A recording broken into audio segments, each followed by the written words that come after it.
Hey everybody, welcome back to another episode of Kavinsky's Tutorials. Today I'm looking at SNESynth or Super NES. I'm not really sure what's the most official name, by AudioKit Pro, actually by Analog Matt, so he's one of the founders of AudioKit. And by the way, over here you have, if you have any bug reports or whatever, you've got his contact and stuff over here and a few other things, bit of information about the app and so on. I think there's a manual also on the website. Now, this is a great little chiptune synth. So before I get started, what I will do in this video, first of all, I'm going to just play you a few examples. And to do that, I'll just use the bank that I made. I haven't even, to be honest, had a chance to listen to any of the other banks. Those were only added in a very recent beta. Other people's banks were not there when I made my banks, and I just haven't had time yet to get into them. But I'm sure they're great, and I'm sure other people are doing more extensive demos of presets. But to me, it doesn't really make sense to spend too much time demoing the sounds this synth makes, because I do think that most people are just going to buy it when it's at a $2.99 intro price. It's basically pretty much an insta-buy territory for people. So instead, what I'm going to do is just mainly focus on doing a quick overview of the app. And also, I've got 5 copies of any AudioKit app to give away. Winners will be spread across YouTube, Threads, Instagram, and Twitter. And you'll find all the details in the pinned comment at the top of my YouTube comment section. And then later I'll post links to those other social media platforms. And make sure when you go to those, you read the information for the giveaways on those, because they're a bit different from the instructions for how to win on YouTube. Anyway, so let's start then. So I just made 10 presets. I've been extremely busy recently because I just left China after living there for years and years. And I'm at least temporarily now in Thailand. So you can imagine I had like so much stuff to do in terms of packing up 14 years of my life there. Anyway, now I'm going to have a lot more time again. So expect a lot more videos, including a lot more spoken walkthroughs, which I've not really been doing recently due to lack of time mainly. All right, so yeah, look, Ocarinas of Canada. I mean, I think, is there any, preset pack in existence these days that doesn't have some reference to Boards of Canada? I'm not sure. It seems to be the done thing. I do really like Boards of Canada as well. No, let me go to this one maybe. Okay, Icicle Storm, I like this one.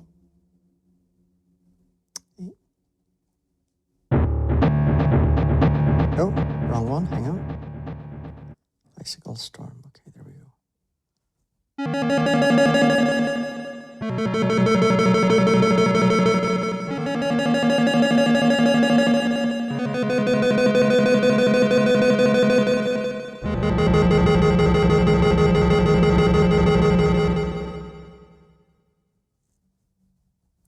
You see the different tabs that we've got here.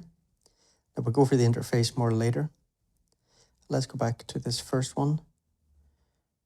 You can see here, by the way, when we click on a preset name, we have various options like favorite, edit, edit the name and so on. Great. Copy, export. Okay, and then over here, on the different folders, right? Different user subfolders, let's say, we can also edit these, and we can export the whole bank. And you can see here the name that it will get. And so then over here, you can also import.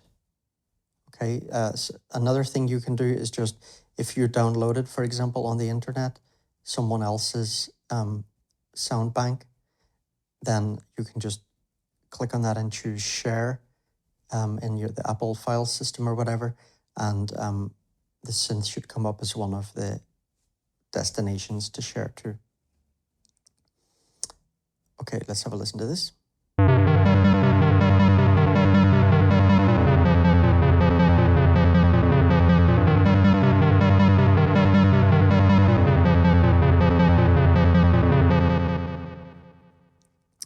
So yeah, I called this Carpenter on Speed. It definitely has a bit of that John Carpenter vibe about it.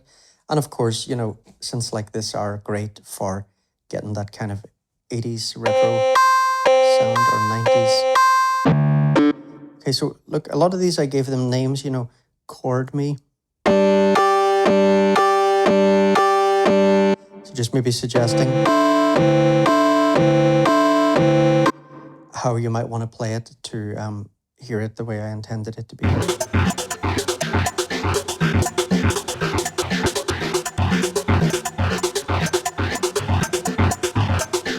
So you can see here, we're using the sequencer, and sequencer is really cool. There's a lot of different stuff we could do with that. And, you know, we could completely change the rhythm of that by playing around with the steps and which steps are active and the rate and so on.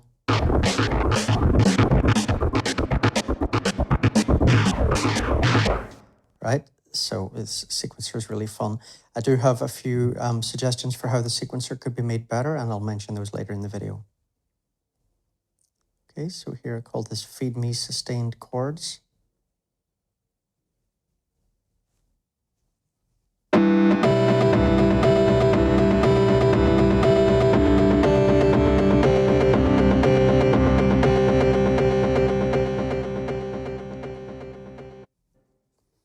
Arrow buttons here, always happy to see that in a preset browser. That's back at that Icicle Storm. Okay, Machine Gun on Meth.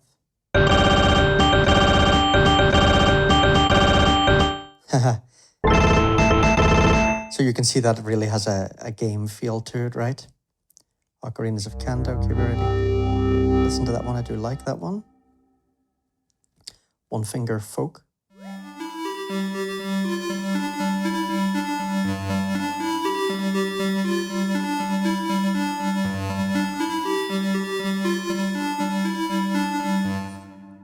Kind of reminds me a little bit of the original Wicker Man. Bit more electronic sounding maybe, but of course it doesn't need to be with just one finger, right? You can play chords on that as well. It's not a mono patch from what I remember. Yeah, it's not mono. Okay, so that gives you some idea there. And okay, look, if we look at this oscillator section, if we click in here, you can see that there are like seriously tons of different samples. And okay, look, you can get some idea of maybe what games and stuff they're sampled from. Okay, Ninja Turtles.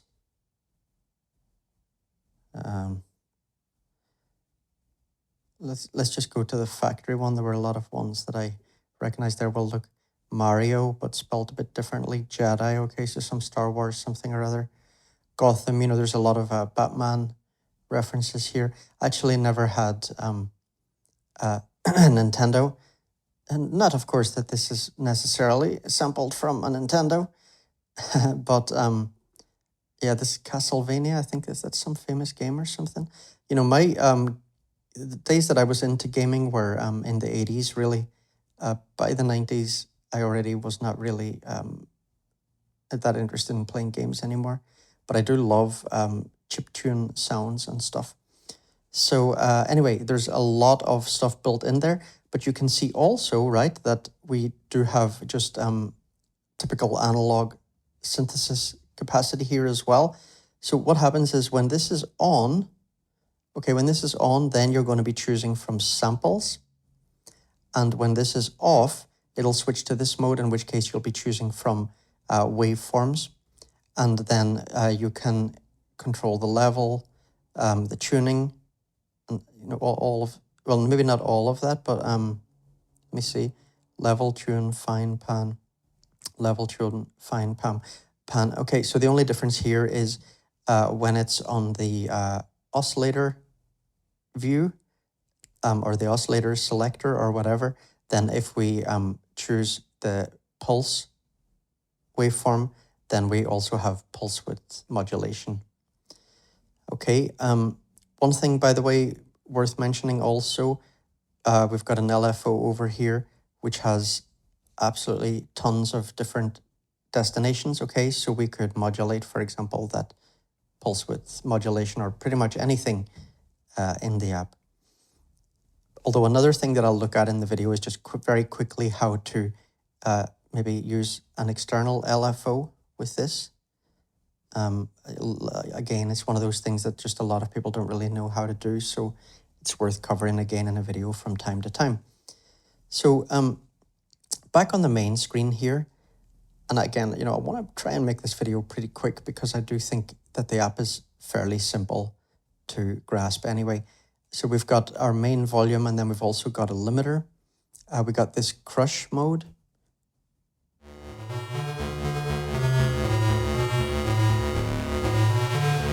It's not really the best example for that. Let me take, again, I'm most familiar with my own patches here. So let's just take that Ocarinas of Canada one. I think that'll be pretty obvious.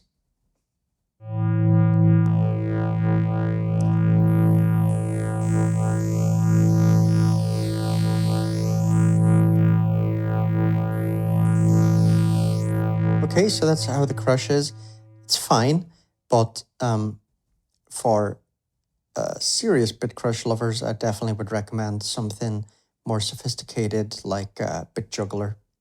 In general, I mean, with synths in general, but also with audio thing synths and rumblers, I personally often really like the sounds, but I'm a bit underwhelmed by the FX. Personally, I don't really find it a problem because I like to, like, my favorite way of playing with things really, especially at the moment, is just tweaking things live anyway.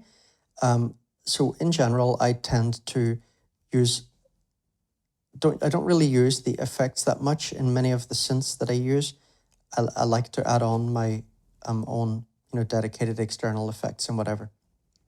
But what is good quality, I must say, in these newer AudioKit releases is the filter. So I think I mentioned in one of the last videos that I did on an AudioKit release that I did say to Matt, look, load of great sounds here, but honestly, the filter really, really sounds like crap. And he agreed, and now they have absolutely great sounding filters. Like really, really good.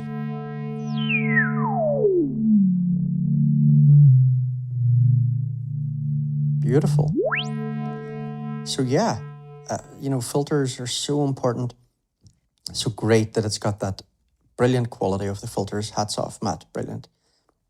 Okay, now then over here you have this fire thing. So look, that can really give things a lovely saturation at lower levels and maybe distortion at higher levels. Sounds great.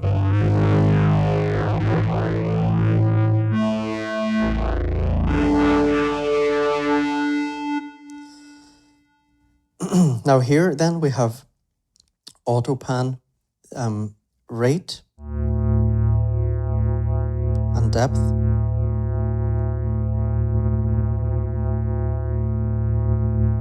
Again, the kind of thing that would be nice to modulate. And you can see here that I'm actually already modulating the tremolo, right? So you can see that. So if we go to the Pro page, the LFO, you can see LFO destination. I've only chosen one destination, and that is tremolo rate. And you can see that I've got a pretty high rate there and a pretty high amount.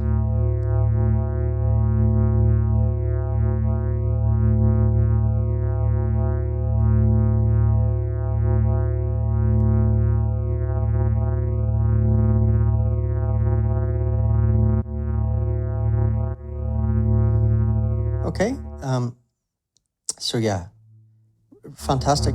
There are so many LFO destinations, but there's only one LFO, and I think that's a pity because this power up thing, I can't remember. I haven't read the manual for this actually because most of it's so intuitive. Does this do anything? I can't even remember. Anyway, the manual will be online if you want to check it out. Yeah, it's just a pity. I think a few more built-in LFOs would really help with sound design. Let's imagine you had, for example, here, let's say this went over here a little bit, took a little bit of this space, and then you had, 3 little buttons, A, B, and C, and each one opened up just exactly a little LFO section like this, but that you had, 3 different LFOs, LFO A, LFO B, LFO C, each of which you could set to a different rate and amount and waveform, and you could send it to 2 destinations. So overall, you could have, let's say, 6 destinations all being modulated from within the app. That would be great. Now here, okay, so we can make it mono, and then we can turn on a glide amount.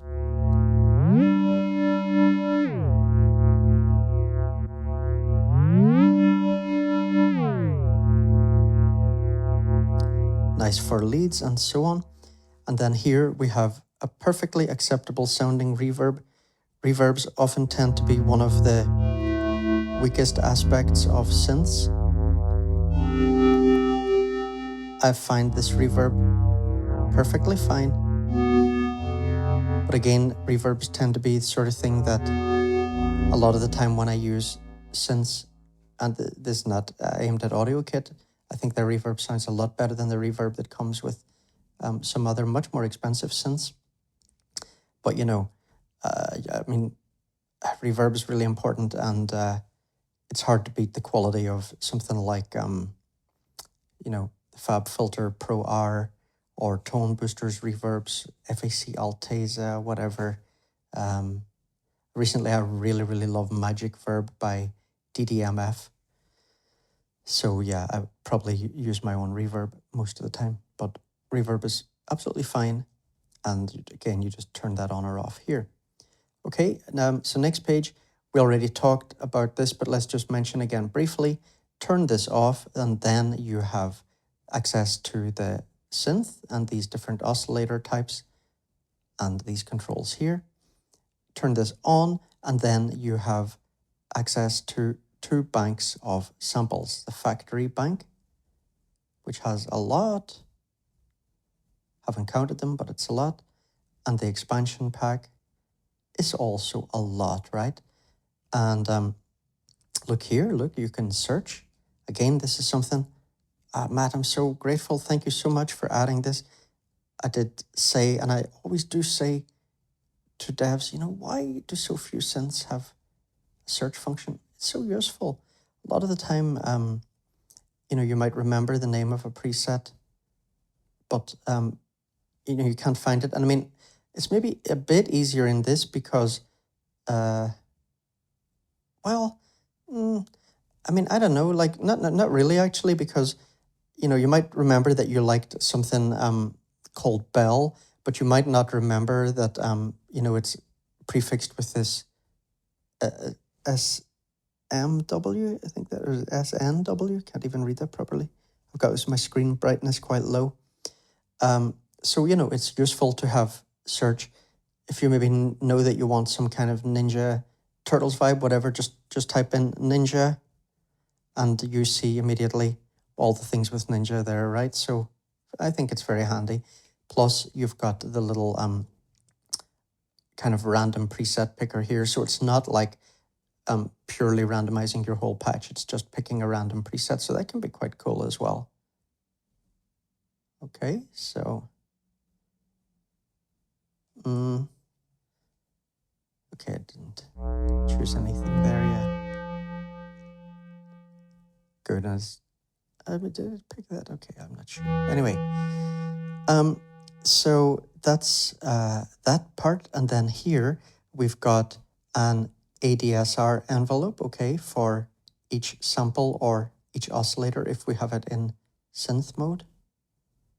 And with the synth, again, we've got, if we choose pulse, then here we have pulse width modulation. So we can have a separate envelope. So you could have, for example, a slow attack on one sound and a fast attack on another sound, and so on.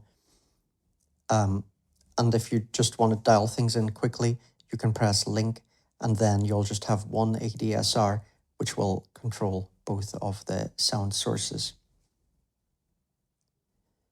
And then over here, we have this sequence section. So let's just jump to one finger folk here.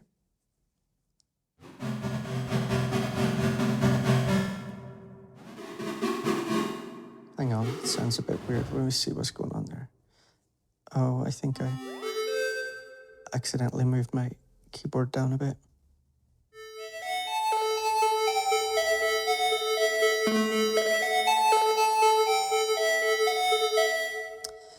So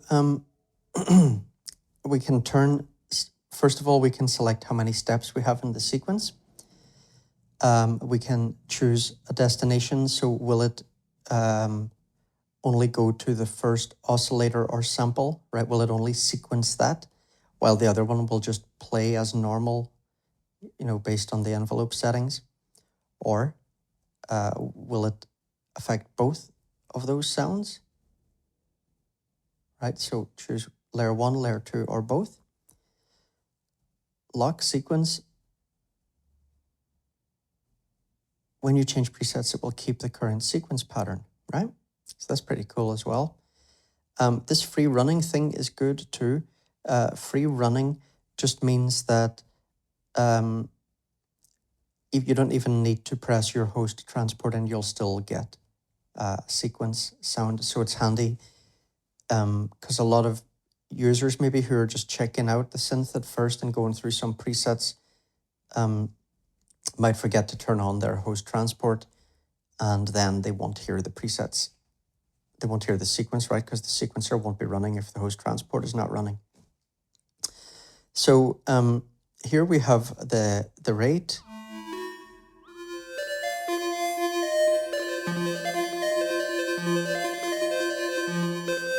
Okay, and the gate.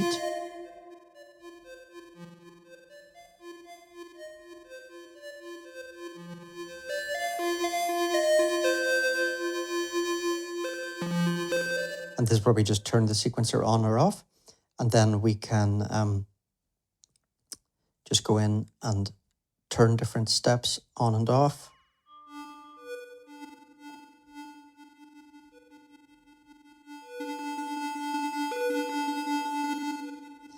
Okay, so with that, we have a fair bit of flexibility. It would be kind of nice if you could, for example, just imagine if you pressed on an active step and then you were able to kind of drag it and then they all became active or something like that. That'd be kind of nice. But at the moment, you've got to do each one individually. And so here we set our semitones. So basically, if I play, let's say a C3,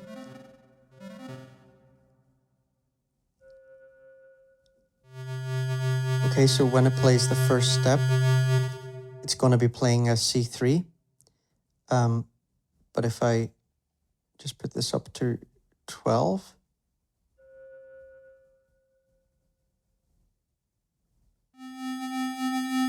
then here it's actually playing a C4 and so on, right? Now look, if you double tap those, you can also enter a numerical value. Oops, that's on and off. One suggestion that I just sent to Matt today, I don't know what he'll think about it, but I think it would be really good if the sequencer had the ability to quantize to a key and scale. Let's say, for example, you chose C major, and then you started dragging here. As soon as you tapped once, for example, or as soon as you started dragging, let's just imagine that scenario of tapping once. Instead of giving you this one semitone option for the first interval, which is not what you have in a major scale, right? The first interval is 2 semitones. So it would just jump to that immediately. I think that would be handy. And it would mean that, for example, let's say you were playing live and you had your sequence running. Let's put the rate up.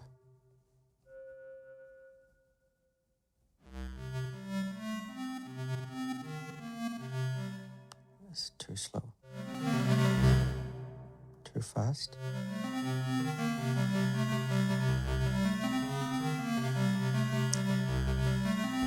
So, you know, here, if I'm just randomly kind of dragging this up and down, it's going to give me some notes that are not in the scale.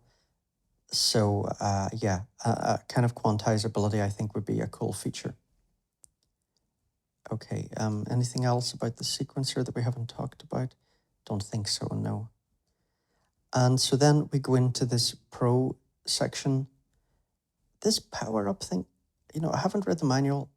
Don't know, does that do anything? I've got a feeling it does, but I just can't remember what it does. So you'll have to check that one in the manual for yourself, unfortunately. So then here, we've already talked about this a little bit, but just to mention again, we've got our LFO section. We turn it on and off here. We've got our waveform types here, sine, square, upwards ramp, downwards ramp, rate and amount, and then a ton of different destinations.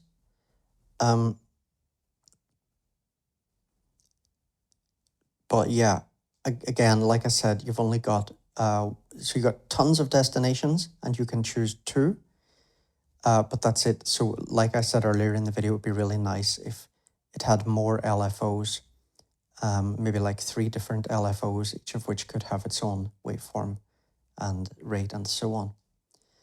And then here you have this, you know, free or restart. Okay, so if it's on restart, every time you press a key, the LFO will go back to its starting position.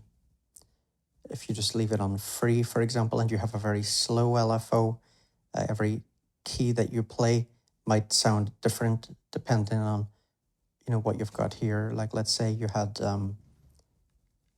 you know, some oscillator pitch or whatever set as a destination, then every time, you know, if you had the amount up high and stuff and maybe a slow rate, every time you played a key, it would be a different, if every time you played the same key, it would be a different pitch potentially if you had it set to free. So yeah, this is always an important feature for LFOs, having the choice there. And then it has this thing, snapback sound. Again, actually, don't know what that is. I'm pretty sure that I heard it working at times, but I'm not really, it's something I would need to check and I haven't yet. So again, you can check that for yourself in the manual. And then here, we've got a phaser. So let's again just maybe go back to this Ocarinas of Canada preset. And you can see I'm already using the phaser here.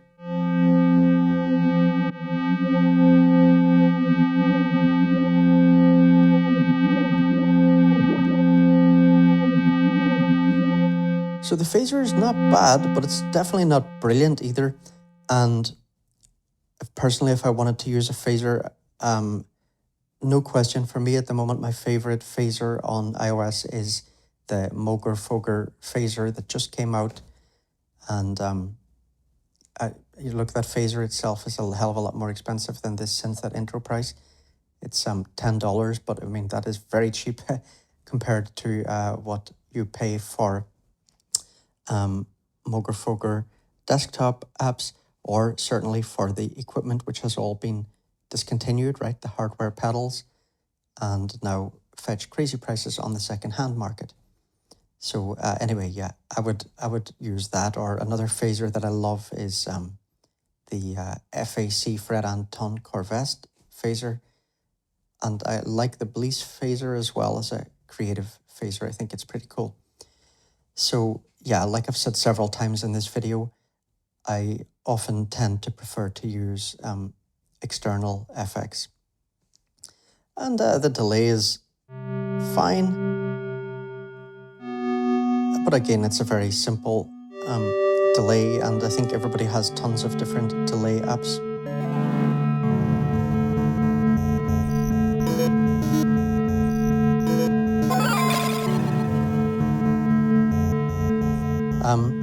So it seems, and I think this is something I mentioned to Matt, look, it doesn't seem like there's any, delay time in hertz, so everything is just synced. Let me just check these, hang on a second. Yeah, so it also has only dotted and normal delay times. It doesn't have triplets. So I think the delay could be improved a little bit, allow a non-synced option and allow more variety in the synced times. And then this taps thing, I think, is basically like a feedback.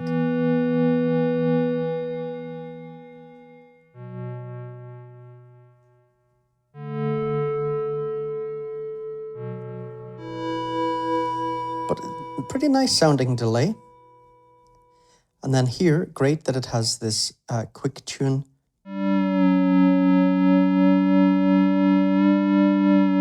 And again, look, you get, your visual feedback there. Let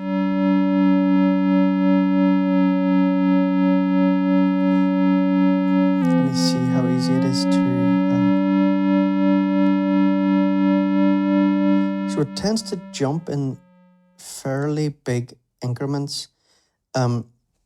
One thing I like is, let's say, for example, the most recent app that I can think that implemented this really well.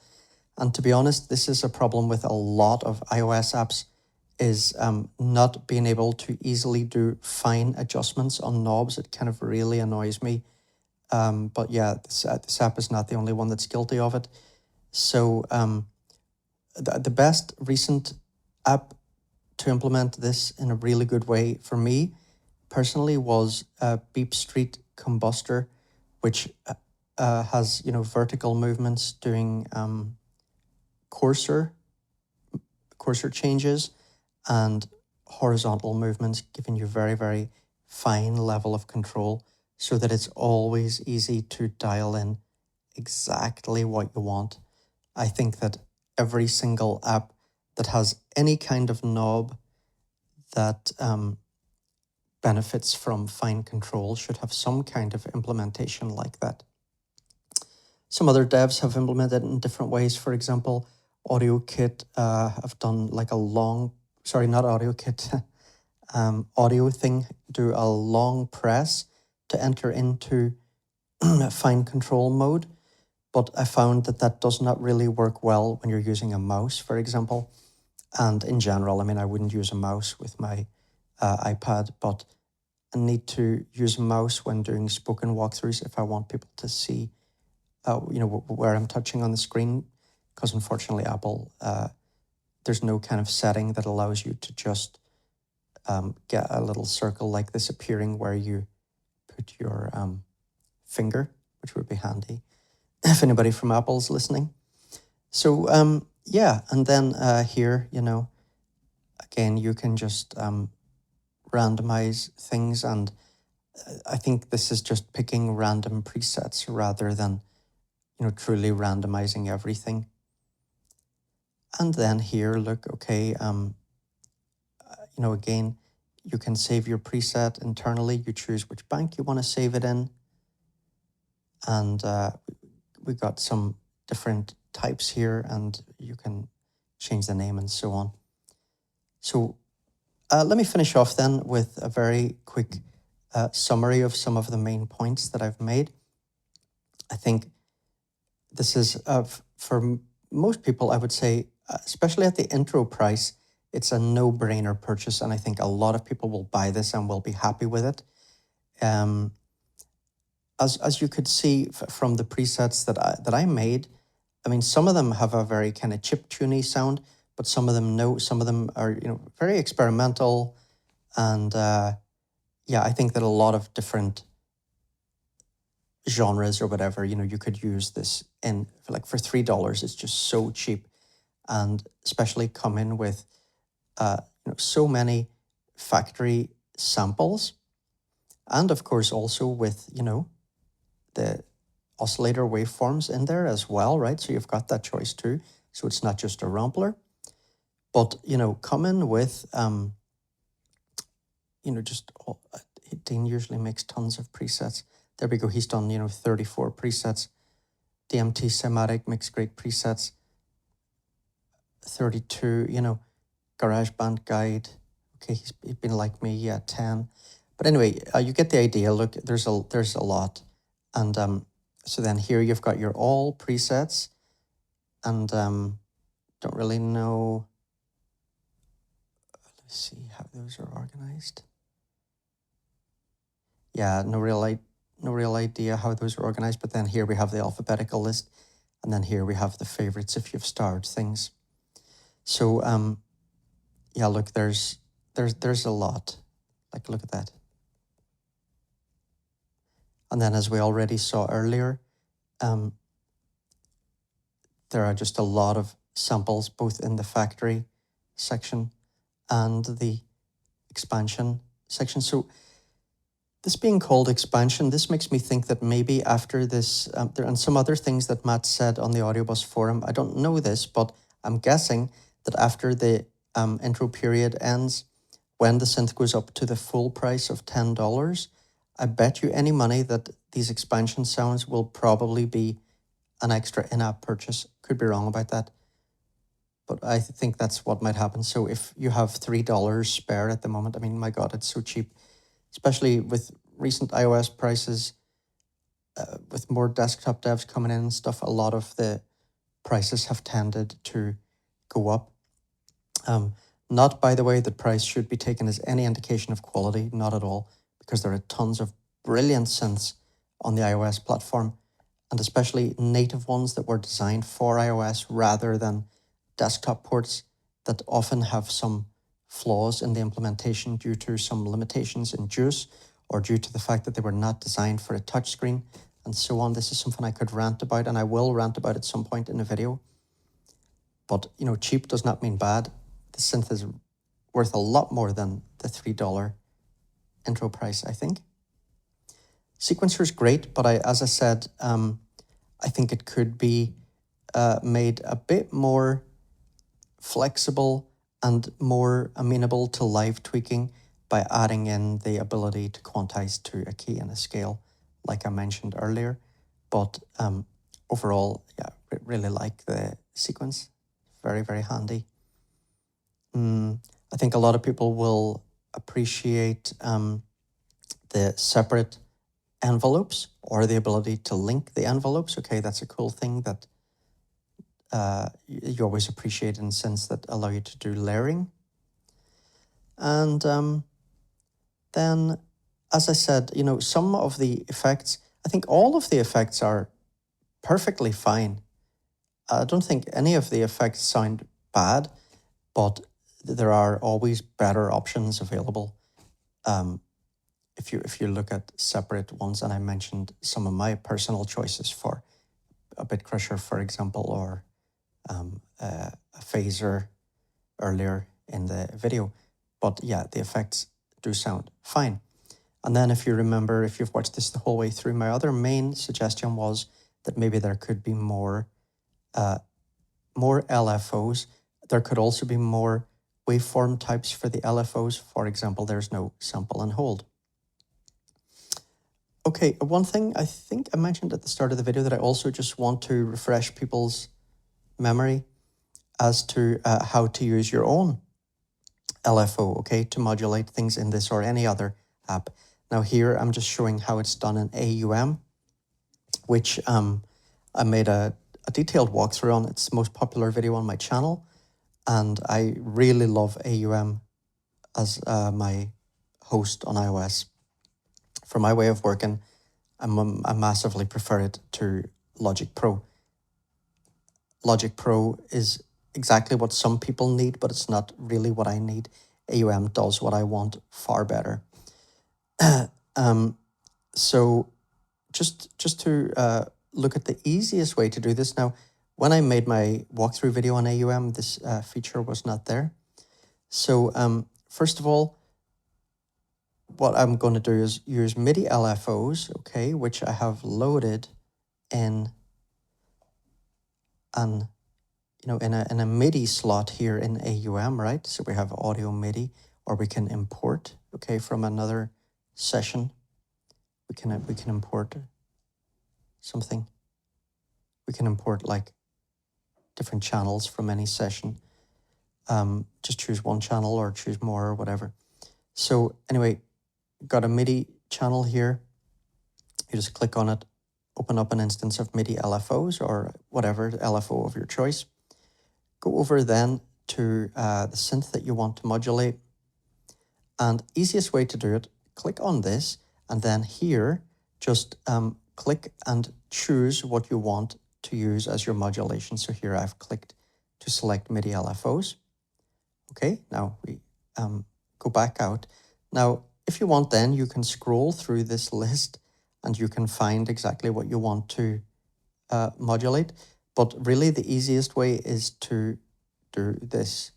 Oh, hang on. I think my mouse has just run out of battery. So, there we go. Okay, so here, tap on this and see now it says tweak any parameter to show its MIDI control.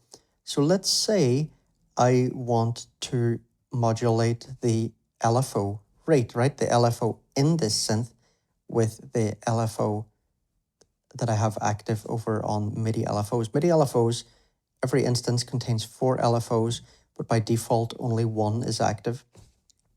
So that one is already sending out MIDI. So I click here. Okay, I just moved that rate knob a little bit and it immediately just jumps up this little pop-up LFO rate. And here I can assign it, so I could do that manually, okay, by, going, okay, channel 1, and then I know that that is sending out on 46, and I selected that earlier. So that's why 46 is there. Normally by default, that would be set to 0. But the easiest way is just to press learn. And if you press learn, and if this only has one particular CC sending out on that channel, then it'll automatically hear it and it'll select the right number here for you. So that's the easiest way. So, and then just click this and we're back out of that window again, and you can see that LFO rate moving around. And then I can do things like change the rate. And why I like things like MIDI LFOs, you can introduce some randomization into the rate and the position basically on the y-axis. And there's a lot of simple stuff here you can do, like set easily your maximum and minimum range and so on. And you have like lag and offset, and here we have, for example, a sample and hold. So like the lag can be really useful for basically smoothing things out when you're doing sample and hold, so that it doesn't just jump around quickly. And then if we change it to offset, then we're able to more precisely determine at what position the LFO starts and so on. So yeah, I really like this. We can also put on here, is it on a loop mode or a one shot and so on. Anyway, this video is not about MIDI LFOs, but I know that a lot of people always ask about this, so I thought I'd throw it in as an extra wee bonus. Okay, everyone, I hope you enjoyed this. Good luck in the competition if you enter it. Regardless of whether you enter the competition, if you enjoyed this, do help me out by giving this a thumbs up. And if you can, please do watch, some ads, because it's the only way at the moment, the only way that I make any money potentially from this channel is by people watching ads, and ad revenue from YouTube really sucks. So many people just watch behind ad blockers, then they're really not giving anything to the creator. I think people need to be more aware of that and try to support creators they like, either by watching ads if they're watching on YouTube, or by, giving PayPal donations and so on. We'll start up a Patreon at some point, but I've been just much more focused on building up this YouTube channel until now, but a Patreon or something similar will come soon. Anyway, everybody, Really enjoyed making a spoken walkthrough again for the first time in a while. I hope the audio is not too weird because I'm in a hotel room and it's all a bit more, the surfaces are a bit more reflective and everything than the room I used to use to make my videos. So there's maybe going to be a slightly different sound quality to this from what you're used to. Anyway, lovely to finally make a spoken video again. Like I said earlier, oh man, things have just been so manic. The last, past week or so has been super chill. That I've, been in Thailand and relaxing and by the pool and whatever every day. But when I was gearing up to leave China, I just had so much stuff to deal with. So yeah, that's why you haven't seen any spoken videos from me in a while. I think my next video will maybe be on piano tech. I've been meaning to do a piano tech video for a while. That's definitely going to come soon. Piano tech is absolutely 100% one of my total all-time favorite iOS apps at the moment. And of course, that's cross-platform. And another thing that I want to make a video on soon is the Moger Foger apps. Yeah, I've really been enjoying those. And I mean, there's just so much stuff coming out. So anyway, expect more spoken videos again. All right, everyone. Thanks for watching. Take it easy. Smash that like, subscribe, etc. if you haven't. And see you soon. Take care. Take care.